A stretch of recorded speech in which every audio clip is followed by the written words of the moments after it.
ഇന്ന് ദൈവമേ കൈതൊഴാമിൽ നമ്മൾ നോക്കുന്ന അല്ലെങ്കിൽ നമ്മൾ മനസ്സിലാക്കുന്ന വിഷയം എന്ന് വെച്ചാൽ നിളയുടെ ഓളങ്ങളിൽ അലിഞ്ഞു ചേർന്ന ചരിത്രവും പുരാണവും തുടിക്കുന്ന വളരെ സുപ്രധാനമായ ആരാധനാലയമാണ് മലപ്പുറം തിരുനാവായ നാവാമുകുന്ദ ക്ഷേത്രം. നാടുവാഴി ഭരണകാലത്തിന്റെ മാമാങ്ക വീരസ്മരണകളും പുണ്യതീർത്ഥത്തിന്റെ ഐതിഹ്യ പെരുമയും രാഷ്ട്രപിതാവ് ഉൾപ്പെടെയുള്ള മഹാന്മാരുടെ ചിതാഭസ്മ നിമഞ്ജന ഓർമ്മകളുമുള്ള പുണ്യഭൂമി. ഭക്തിയും ചരിത്രവും സംഗമിക്കുന്ന തിരുനാവായ നാവാമുകുന്ദ ക്ഷേത്രത്തെക്കുറിച്ചാണ് ഇന്നത്തെ ദൈവമേ കേട്ടത്.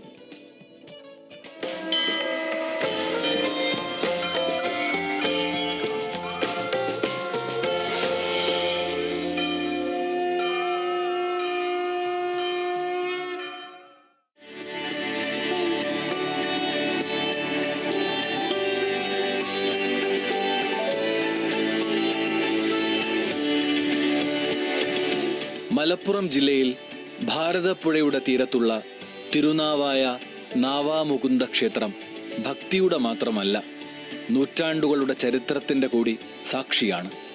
9 സിദ്ധന്മാർ അഥവാ നവയോഗികൾ തപസ്സു ചെയ്ത് വിഷ്ണു പ്രതിഷ്ഠ നടത്തിയ ഇടമെന്നാണ് ഐതിഹ്യം. ആദ്യത്തെ 8 യോഗികൾ പ്രതിഷ്ഠിച്ച വിഗ്രഹങ്ങളും ഭൂമിക്കടിയിലേക്ക് അപ്രത്യക്ഷമായി. ഒടുവിൽ 9ാമത്തെ യോഗി പ്രതിഷ്ഠിച്ച വിഗ്രഹമാണ് ഉറച്ചു നിന്നത്. അങ്ങനെ 9ാമത്തെ മുകുന്ദൻ എന്ന അർത്ഥത്തിലാണ് ക്ഷേത്രത്തിന് നാവാമുകുന്ദ എന്ന പേര് വന്നത്. മഹാവിഷ്ണുവാണ്, തൊട്ടടുത്ത് മഹാലക്ഷ്മി ഉണ്ട്. അത് മഹാവിഷ്ണു മഹാലക്ഷ്മിയും കൂടിയുള്ള ഒരു അമ്പലം അപൂർവമാണെന്നാണ് തോന്നുന്നത്. ഗജേന്ദ്രമോക്ഷം കിട്ടിയിട്ടുള്ള ഗണപതി എന്നുള്ള സങ്കല്പത്തിലാണുള്ളത്. പുറത്ത് അയ്യപ്പൻ, ഇങ്ങനെയാണ് ഇവിടുത്തെ ദേവതാ സങ്കല്പങ്ങളുള്ളത്. കേരള ചരിത്രത്തിൽ തിരുനാവായ അടയാളപ്പെടുത്തപ്പെട്ടത് 12 വർഷത്തിലൊരിക്കൽ നടന്നിരുന്ന മാമാങ്കം എന്ന മഹാമഹത്തിലൂടെയാണ്.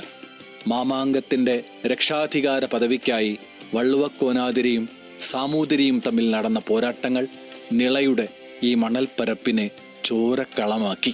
നിലപാടുതറയിൽ ആയുധധാരിയായി നിന്ന സാമൂതിരിയെ ഇല്ലാതാക്കാൻ വള്ളുവനാട്ടിൽ നിന്നെത്തിയ ചാവേറുകൾ ജീവൻ ബലിയർപ്പിച്ച് പോരാടി. വെട്ടേറ്റു വീണ ചാവേർ യോദ്ധാക്കളെ തള്ളിയിരുന്ന മണിക്കിണറും നിലപാടുതറയും ഇന്നും മാമാങ്കത്തിന്റെ ജീവിക്കുന്ന സ്മാരകങ്ങളായി, ചരിത്രശേഷിപ്പുകളായി ഇവിടെ ഉണ്ട്. മാമാങ്കത്തിന്റെ 5 സ്മാരകങ്ങൾ ഇവിടെ ഉണ്ട്. അതിൽ ഒന്ന് ഈ പഴുക്കാമണ്ഡപം, ഈ കാണുന്ന ക്ഷേത്ര കോമ്പൗണ്ടിലാണ് നിൽക്കുന്നത്. പിന്നെ മരുന്നറ, അതുപോലെ നിലപാടുതറ, മണിക്കിണർ, ചങ്ങമ്പള്ളി കളരി, ഇതെല്ലാം ഈ ക്ഷേത്രത്തിൽ നിന്ന് 2 കിലോമീറ്റർ ചുറ്റളവിലാണ്.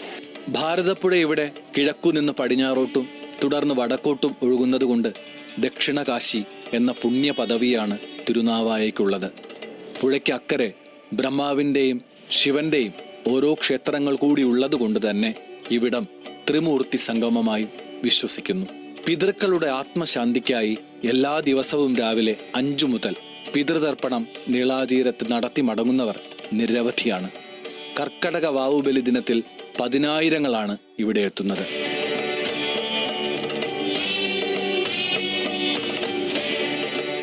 ചരിത്ര പ്രസിദ്ധമായ ചിതാഭസ്മ നിമഞ്ജന ഘട്ട് കൂടിയാണ് ഇത്.